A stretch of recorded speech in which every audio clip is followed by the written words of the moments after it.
আসসালামু আলাইকুম। Hello everyone, আজকে নিয়ে আসলাম 2D ডিজাইনে 3D ঢাল। মনোযোগ দিয়ে ভিডিওটি দেখবেন, তাহলে অবশ্যই আপনিও সুন্দর করে ঢালটি করতে পারবেন। তো ঢাল করার জন্য আমাদের প্রথম যেটা করতে হবে সেটা হচ্ছে রুতনটাকে সাজিয়ে নিতে হবে। আমি প্রথম থেকে ভিডিওটা করে দিচ্ছি যাতে আপনাদের কোনো সমস্যা না হয়। তো আমি যে রুতনটা বের করেছি সেটা রুতনের নিয়মে সাজিয়ে নিলাম।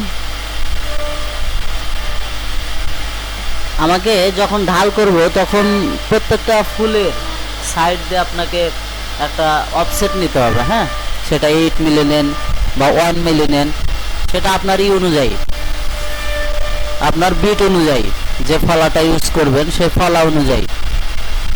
তো প্রথমে আমরা রুতনটাকে বের করে নিব, তারপরে সেই রুতনের সাইড দিয়ে প্রত্যেকটা আমি 0.8 মিলি হচ্ছে অফসেট নিব। হ্যাঁ, আপনার সামনে দেখতে পাবেন আমাদের রুতন করা হয়ে গেল। এখন এই রুতনের ফাঁকে যে ঢালটা, সেই ঢালটা নেওয়ার জন্য আমরা অফসেট নিব। অফসেটটা একবারে ডিলিট করে, অরিজিনাল কার্ভ ডিলিট করে মূল অবজেক্ট নিয়ে নেব যাতে বুঝতে সুবিধা হয়। আপনারা দেখতে পাচ্ছেন আমি অফসেট নিচ্ছি 0.8 মিলি। বোঝার সুবিধার্থে সবগুলো দেখিয়ে দিলাম, তবে খুব দ্রুত দেখিয়ে দিলাম। আস্তে দেখালে ভিডিও অনেক লং হয়ে যায়, দেখতে বিরক্ত লাগবে।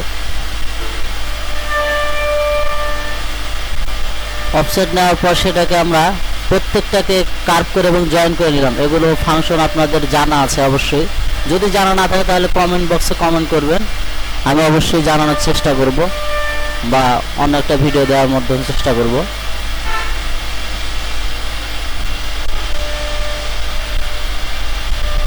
আমরা হচ্ছে ওই ক্লোজ কার্ভগুলো সেপারেট করে নিলাম, আর এগুলো আমাদের দরকার নেই, এগুলো ডিলিট করে দিলাম। আর এখান থেকে বাহিরের যে কার্ভটা সেটা আমরা নিয়ে নিব, টুলপাতের সময় কাজে লাগবে।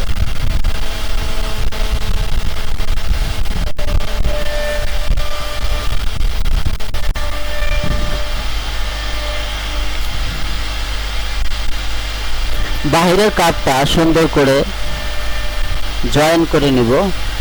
আর ভিতরে যে ফ্লাওয়ারের যে অফসেটটা দিলাম, শুধু ফ্লাওয়ারের অফসেটগুলো ভিতরে নিয়ে নিব। এটাকে আমরা টুলপাতের ক্ষেত্রে ব্যবহার করব এই কার্ভটা। আর নিচে যে কার্ভটা দেখতে পাচ্ছেন ওটা ব্যবহার করব হচ্ছে ঢালের ক্ষেত্রে। অবশ্যই বুঝতে পারছেন, ভিডিওটি না টেনে সম্পূর্ণ দেখুন, আশা করি বুঝতে পারবেন। তো এখন আমরা যেটা করব আগে বলে দিচ্ছি, এখন আমরা DXF ফাইলে কনভার্ট করব। যেহেতু আমরা আর্টক্যাম 2018-তে আর্টক্যাম 2008-এ ঢাল করব, সেজন্য আমরা এটাকে DXF ফাইল করে নেব। DXF ফাইলে একটা সেভ করলাম, সেটা টুলপাতের জন্য, আর এটা সেভ করব হচ্ছে ঢালের জন্য। কারণ আর্টক্যামে একটু দেরি হয়, সেজন্য আমি এখান থেকে করে নিলাম। এই যে পয়েন্টের এটা অফসেটটা দেখানো হলো।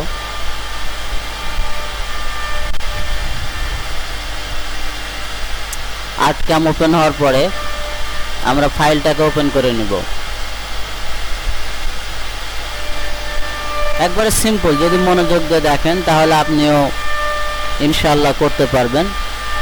DXF ফাইল ওপেন করে নিব।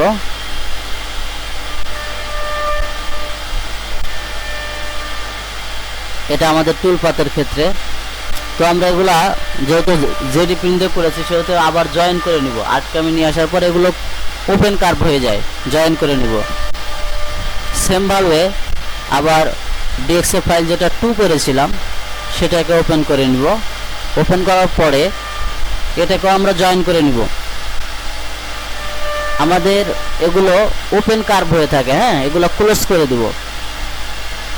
তারপরেও আমি কিছু ওপেন রেখেছি যাতে আপনাদের বুঝতে সুবিধা হয়, কাজের ক্ষেত্রে সেই সমস্যাটা ফেস করতে পারলে সেটা সমাধান পাবেন। যদি ওপেন থাকে তাহলে অবশ্যই আপনার সেপিরেটরে কাজ করবে না, আপনারা দেখতে পাবেন এই যে ওপেনের কারণে কাজ করলো না। তাহলে আমরা 0.1 মিলি অফসেট নিয়ে সেটাকে দেখিয়ে দিচ্ছি আপনাদের। আপনারা চাইলে এখানেও অফসেট নিতে পারেন, হ্যাঁ, কোনো সমস্যা নাই। তবে আমি কিছু কিছু ওপেন রেখেছি, আর কিছুই করা যায়। যেগুলো ওপেন দেখতে পাচ্ছেন ওগুলো হয়নি, যেগুলো ক্লোজ কাপ ছিল ওগুলো হয়েছে। তবে এখানে আমি 35 ডিগ্রি অ্যাঙ্গেল দিয়েছি, দিয়ে দেখলাম যে আসলে এটা ঠিক আছে কিনা, কিন্তু সাইডে দেখেন ঢাল হয়ে গেছে। এই জন্য আমরা এটা অ্যাঙ্গেল একটু বাড়িয়ে 40 ডিগ্রি করে দিলাম। আর এখানে ডিপ দিয়েছে হচ্ছে 8 mm, কারণ আমার হাফ রাউন্ডের ডিপ ছিল 9 mm, 1 mm কম দিয়েছি যাতে ঢালটা সুন্দর হয়।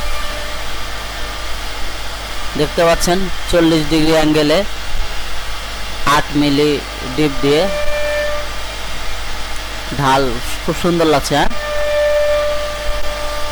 তো আমরা এখন বাকিগুলো করে দিব। যেগুলা কার্ভ ওপেন আছে সেগুলোকে অফসেটের মাধ্যমে ক্লোজ করে নিব, কারণ জয়েন করতে গেলে অনেক সময় ব্যাপার। এখানে ডিরেক্ট অফসেট দিয়ে আমরা কাজটা সেরে নিব। 0.1 মিলি অফসেট দিলে এটা মানে খুব একটা চোখে ধরবে না।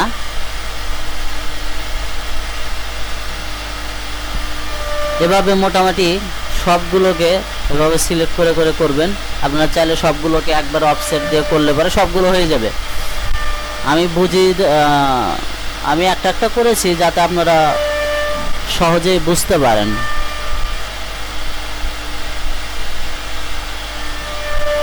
এর আগেও আমার একটা ভিডিও দেওয়া ছিল, অনেক ভাই ফোন করেছে বিভিন্ন জায়গা থেকে। আশা করি যারা ভিডিওটি দেখছে তারা উপকৃত হচ্ছে।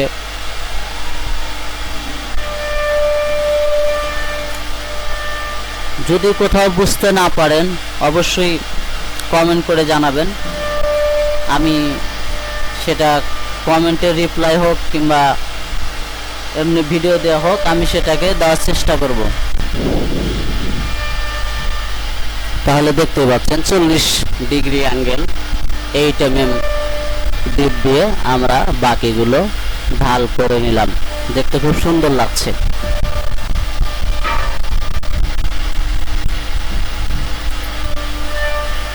এখানে অল্প কিছু বাকি আছে, তাহলে আমরা এটাও করে নিব, তাহলে আমাদের ঢালটা শেষ হয়ে যাবে।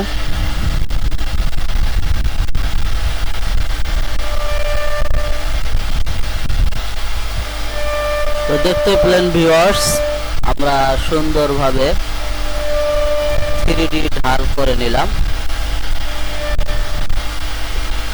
এখন আমরা ডিএক্সএফ ফাইল যেটা অন করেছিলাম টুলপাতের জন্য সেটাকে আমরা কপি করে নেব। চলুন, এটা আমাদের হয়ে গেছে, এখানে কাজ শেষ। এখানে যে কার্ভগুলো আছে সেটাকে আমরা ডিলিট করে দেব। ঠিক আছে, সিলেক্ট করে এই যে এখান থেকে এই কার্ভগুলো ডিলিট করে দেব, কারণ আমরা টুলপাতের ক্ষেত্রে কার্ভ ব্যবহার করব না, আমরা এটা ব্যবহার করব। এটা কন্ট্রোল সি দিয়ে কপি করে নিব। হ্যাঁ, দেওয়ার পরে আমাদের যে এই ফাইলটা যেটা ঢাল করলাম সেটাকে পেস্ট করে দেব। পেস্ট করে দেওয়ার পর আমরা এখন এটাকে 3D টুলপাতে রূপান্তর করব। এই জন্য সিলেক্টেড ভেক্টর, এখানে রোস্টারি থাকবে। এখানে 4 mm, আমি 4 mm দিয়ে কাটবো, এই জন্য 4 mm দিলাম। এখানে 3D ভিউ দেখার জন্য সেটাকে সিলেক্ট করলাম। জেড ডিপ 8 mm দেওয়া আছে। সো এখন ওকে করে দিব। ওকে,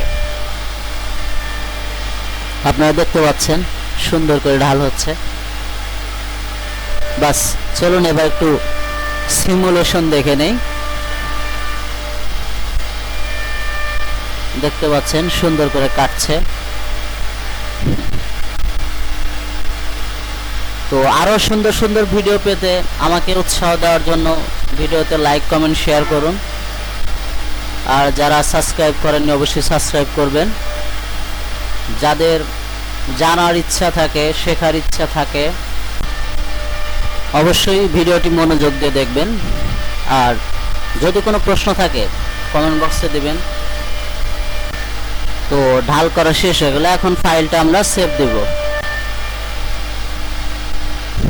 তো বন্ধুরা, ভালো থাকবেন, সুস্থ থাকবেন, আমার জন্য দোয়া করবেন, আমি যেন আরও ভালো ভালো ভিডিও নিয়ে আসতে পারি আপনাদের উপকারের জন্য।